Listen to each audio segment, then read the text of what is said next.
Bonjour à tous, bienvenue sur la chaîne YouTube de Mandarin TV. Si vous êtes nouveau et que vous vous intéressez à la chaîne, alors abonnez-vous tout de suite à notre chaîne Mandarin TV sur YouTube. Pour cela, rien de plus simple, il vous suffit de cliquer sur le bouton s'abonner en bas à droite de la vidéo pour ne rien rater de l'actualité, des reportages et documentaires.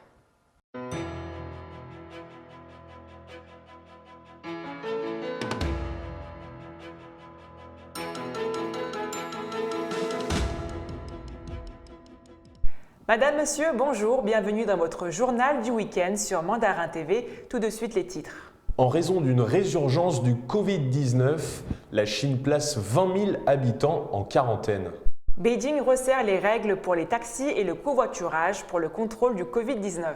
Les opérations de sauvetage se poursuivent pour 22 mineurs pris au piège à Xixia. Découverte exceptionnelle de plus de 240 empreintes de dinosaures dans la province du Fujian.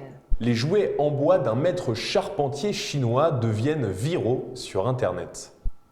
Après l'apparition d'un foyer de Covid-19 dans les zones rurales du Hebei autour de Beijing, la Chine a placé 20 000 habitants en quarantaine, a annoncé un média d'État ce vendredi, avançant un nombre de nouveaux malades jamais vu depuis mars. Mais le pays reste serein grâce à des dépistages massifs, à des confinements, à la filtration des voyageurs provenant de l'étranger ou encore au suivi des déplacements. L'épidémie a largement été enrayée depuis le printemps.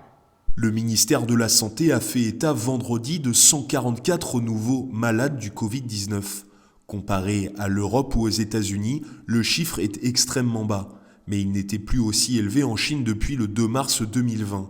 La plupart des nouveaux cas sont enregistrés dans le Hebei, la province qui entoure Pékin, et où 22 millions de personnes sont déjà soumises à une forme ou à une autre de confinement. Cette petite résurgence épidémique semble être le résultat d'une circulation du virus dans les zones rurales de certaines grandes villes, notamment de Shijiazhuang, le chef-lieu provincial et épicentre du nouveau foyer. Plus de 20 000 habitants de villages situés aux alentours ont ainsi été placés depuis mercredi en quarantaine dans des hôtels, a indiqué la télévision publique CCTV. Les autorités ont par ailleurs mis en place un numéro de téléphone pour assurer un soutien psychologique. La Chine tente d'éviter toute envolée des infections à l'approche des vacances du Nouvel An lunaire du 11 au 17 février, qui voit chaque année des centaines de millions de Chinois prendre les transports pour rentrer dans leur famille. Le pays entend vacciner 50 millions de personnes de groupes à risque avant les fêtes. Contrairement à de nombreux pays européens, la priorité n'est pas donnée à la vaccination des personnes âgées, mais surtout aux travailleurs en contact avec le public, comme par exemple les chauffeurs de bus ou les employés de magasins.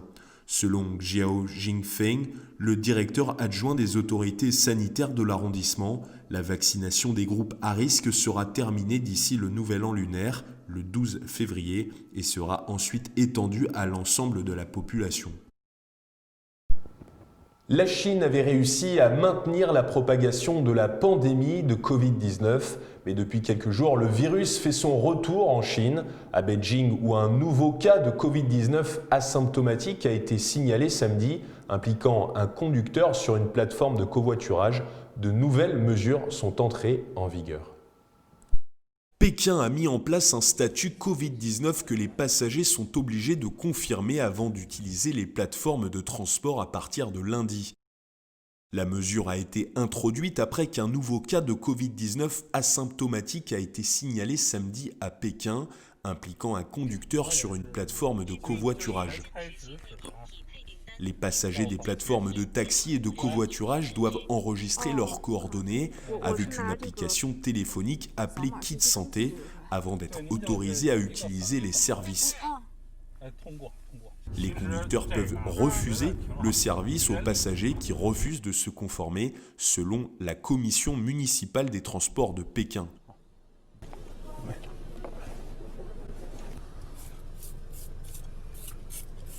Nous avons reçu un avis vers 21 h le 9 janvier. Tous les passagers doivent scanner le code QR pour enregistrer leur état de santé. Il y a un registre d'informations visiteurs. Cliquez dessus, les informations ont été remplies. Si vous n'êtes pas inscrit, il vous sera demandé de le remplir. Vous devez noter le nom de votre entreprise. Le mien est Didi. Regardez ici, c'est la première commande que j'ai terminée ce matin. Voici les informations d'inscription à 7 h du matin. Je pense qu'il vaut mieux que les passagers scannent le code QR. Lorsqu'un passager commande un taxi, il peut y avoir 2 ou 3 passagers ensemble. Désormais, chaque passager doit enregistrer ces informations afin que nous puissions connaître toutes les informations de nos passagers, tout comme les passagers nous concernant. Nous vous le disions, mardi, 22 mineurs ont été piégés après un accident dans une mine d'or dans la province du Shandong. À Chixia, les équipes de secours tentent toujours de leur venir en aide. 22 mineurs sont toujours coincés à la suite d'une explosion dans une mine d'or en construction à Xixia dans l'est de la Chine.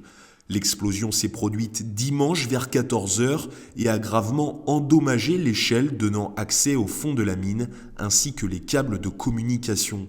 À Xixia, ville de la province chinoise du Shandong, les équipes de secours tentent toujours de leur venir en aide. Plus de 300 sauveteurs sont mobilisés dans cette course contre la montre. Pour le moment, ils n'ont pas été en mesure de les contacter. L'entreprise propriétaire de la mine d'or fait face à des critiques pour ne pas avoir signalé l'accident plus rapidement. En effet, plus les minutes passent et plus les chances de voir les mineurs vivants se réduisent. C'est une découverte exceptionnelle. Plus de 240 empreintes d'au moins 8 espèces de dinosaures ont été découvertes dans la province du Fujian. Reportage. Une équipe de paléontologues chinois a identifié plus de 240 empreintes de dinosaures fossilisés dans la province de Fujian. Ce sont les premières traces d'activité de dinosaures découvertes dans cette province du sud-est de la Chine.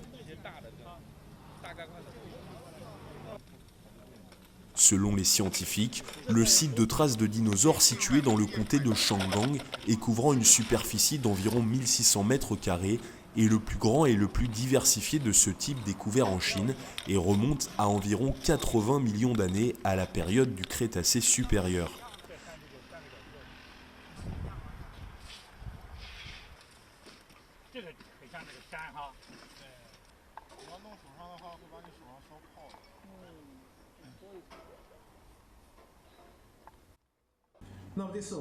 Cette fois, nous avons trouvé 8 types d'empreintes de dinosaures à Shandong.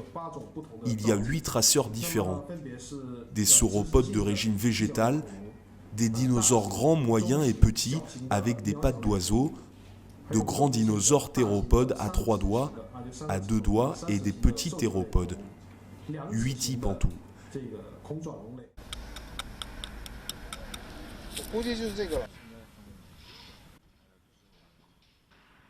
Les traces découvertes dans le comté de Shandong ont été laissées par au moins 8 espèces de dinosaures, ont déclaré des scientifiques de l'Université de géosciences de Chine basée à Beijing et d'un musée local lors d'une conférence de presse tenue le 12 janvier à Fuzhou, la capitale régionale. L'analyse géologique du site, qui a été bien préservée lors de sa découverte, suggère que des dinosaures mangeaient et buvaient le long d'un lac, ont déclaré les scientifiques. Les responsables locaux ont déclaré que le site était sous stricte protection et surveillance, tandis que les autorités mènent des plans à long terme pour découvrir et préserver davantage les fossiles. Partons maintenant à la rencontre de Li Shishui, un grand-père artisan menuisier charpentier chinois.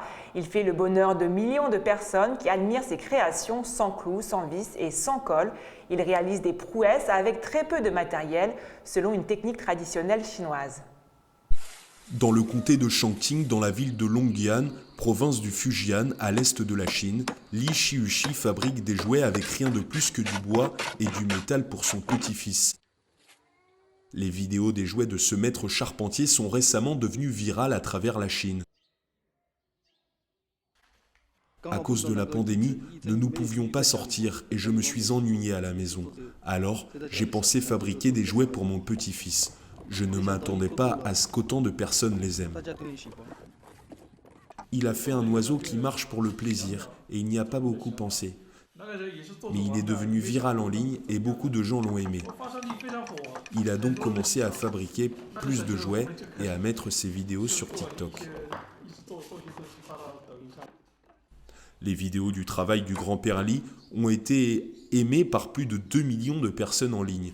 Son fils, propriétaire d'une boutique en ligne, a également commencé à apprendre le travail du bois et a suivi le travail de son père.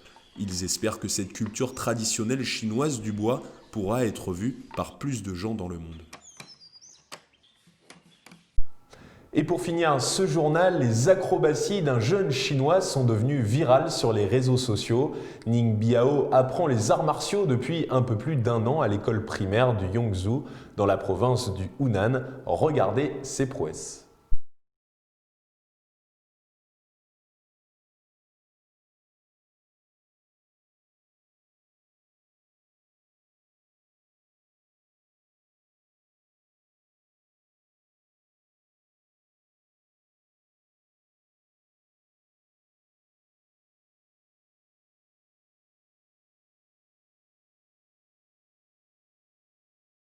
C'est la fin de votre journal. Merci à tous de nous avoir suivis.